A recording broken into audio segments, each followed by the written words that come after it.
Saya ingin mengingatkan dengan mengawali perjumpaan kita di duha kali ini dengan mencoba untuk memberikan penguatan pada diri kita, jangan sampai gagal fokus dari tujuan pokok kita berkehidupan. Ayat ini kalau kita bawa dalam pemahaman singkatnya begini: kalau ada orang hidup tapi tidak ibadah, itu seperti tidak hidup. Itu kan tujuan pokoknya untuk ibadah. Gambaran bahasa kitanya begini, Allah menyampaikan, aku tidak ciptakan engkau kecuali untuk ibadah. Jadi kalau ada yang tercipta tidak mau ibadah, itu seakan tidak teranggap di hadapan Allah semua tindakan dan perilakunya. Itu poinnya. Karena itu, simpulkanlah semua instrumen kehidupan, perangkat-perangkat yang memudahkan kita hidup itu, simpulkan Allah untuk membantu kita mudah dan giat beribadah kepada Allah. Jadi kalau Anda misal dalam harta benda mendapatkan peningkatan, harta bertambah, itu seyogyanya bukan ingin membuat Anda kaya, bukan. Tolong catat baik-baik ya, bukan ingin membuat Anda kaya. Karena sejak roh itu mulai disatukan dengan jasad kita, tertanam dalam tubuh, rezekinya sudah dituliskan, nggak akan berubah. Jadi Anda mendapatkan penambahan harta pun tidak akan menambah kuantitas rizki yang telah Allah tetapkan sebelum kita menjalani kehidupan di bumi ini. Jadi kalau nambah itu memang sesuai dengan apa yang telah Allah tetapkan. Walladzi qaddara fahada.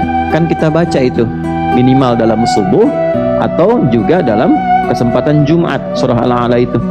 Ya, sabbihisma rabbikal a'la alladzi khalaqa fasawwa walladzi qaddara fahada. Urut sekali. Urut. Ya, engkau banyaklah bertasbih kepada Allah yang Maha Agung, yang telah menciptakan engkau dan menyempurnakan penciptaan itu. Dalam rangka menyempurnakan itu, diberikanlah kadar yang membuat engkau itu nyaman dan mudah ibadah dalam berkehidupan. Di antara kadar itu adalah rizkinya. Ya, di antara kadar itu adalah ajalnya. Nanti tafsirnya dalam hadis Nabi yang paling cepat ditemukan di Al-Arba'in misalnya, itu ada nomor hadis yang keempat di Al-Arba'in. Ya, dari Abdullah bin Mas'ud radhiyallahu ta'ala anhu, ketika mulai terbentuk 4 bulan dalam kandungan ibundanya, maka roh ditiupkan dan kemudian ditetapkan 4 hal. Nah, ini yang ditetapkan sesuai ukuran. Yang pertama itu ajalnya, kemudian rizkinya. Jadi kalau ditetapkan oleh Allah misalnya hartanya sekian, nambah, betul kita ikhtiar, kerja, belajar, kan? Kemudian berikhtiar maksimal, dapat rizki. Tapi rizki yang Allah berikan itu hakikatnya bukan ingin menaikkan status kita dalam pandangan manusia dengan istilahnya menjadi lebih kaya, bukan. Justru naik itu supaya ada jenis ibadah baru yang melengkapi ibadah-ibadah kita sebelumnya. Misal, sebelumnya belum pernah infak karena belum ada yang diinfakkan. Belum pernah zakat karena belum ada yang dizakatkan. Baru ibadah fisik saja, sholat. Ya, zikirnya dengan lisan. Bentuk zikirnya ya tasbih, tahmid, istighfar. Kemudian selama berkehidupan dinaikkan oleh Allah sesuai kadar tadi. Hartanya ditambah. Nah, itu fungsi penambahan itu bukan ingin mengupdate status sosial kita. Ini dalam kacamata agama ya. Ya, bukan dalam pandangan kehidupan duniawi, bukan. Kalau manusia kan punya istilah-istilah sendiri. Nah, dalam pandangan agama, singkat tujuan hidup kita untuk ibadah. Kalau ada tambahan harta, artinya pesan dari Allah untuk menggunakan harta itu sebagai ibadah. Pandai-pandailah melihat ketika harta bertambah, keluarkanlah ayat-ayat Al-Quran, hadis-hadis yang membimbing kita untuk menggunakan harta ini sebagai bagian dari ibadah. Bentuknya apa? Ya, nah, nanti tidak akan pernah terpisah dengan kehidupan dunia, akan mengiringi. Jangan langsung ujuk-ujuk dapat 1 miliar langsung sedekahkan semua, tidak. Ya, ada bagian-bagiannya, pokok-pokoknya.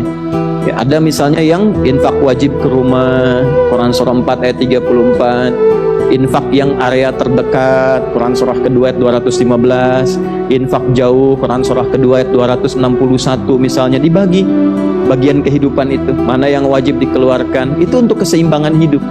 Dan sama saja Anda tidak beribadah pun, misal punya harta 1 miliar ingin dipakai keluarga, tidak diniatkan ibadah pun dipakainya makan, dipakainya minum. Anda niatkan ibadah, dipakainya sama. pada hal yang baiknya, tapi punya poin lebih.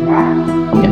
Demikian kalau ada kedudukan naik, ya mohon izin, mohon maaf, kedudukan ada promosi jabatan, mau di kantor, di birokrasi, artinya mohon maaf kesempatan ibadahnya itu semakin meningkat, karena kedudukan itu bukan di lisannya nanti, ya, tapi bisa jadi di tangannya. Dengan tanda tangan itulah kemudian bisa menjadi bagian dari ibadahnya. Dengan keputusan di situ ada ibadahnya. Ketika Anda niatkan pekerjaan itu untuk ibadah kepada Allah, otomatis satu, yang maksiatnya hilang. Gak mungkin kan ibadah korupsi, gak mungkin, mustahil gitu kan. Gak mungkin ibadah itu bermaksiat, ya, berzina, menipu dan sebagainya, tidak mungkin. Dalam kesempatan yang sama, orang yang punya kedudukan niatnya ibadah pasti jadi orang baik. Kalau dia memimpin, akan memimpin dengan cara yang baik. Yang kedua, dia mendapatkan ridha Allah sebagai bekal persiapan pulang.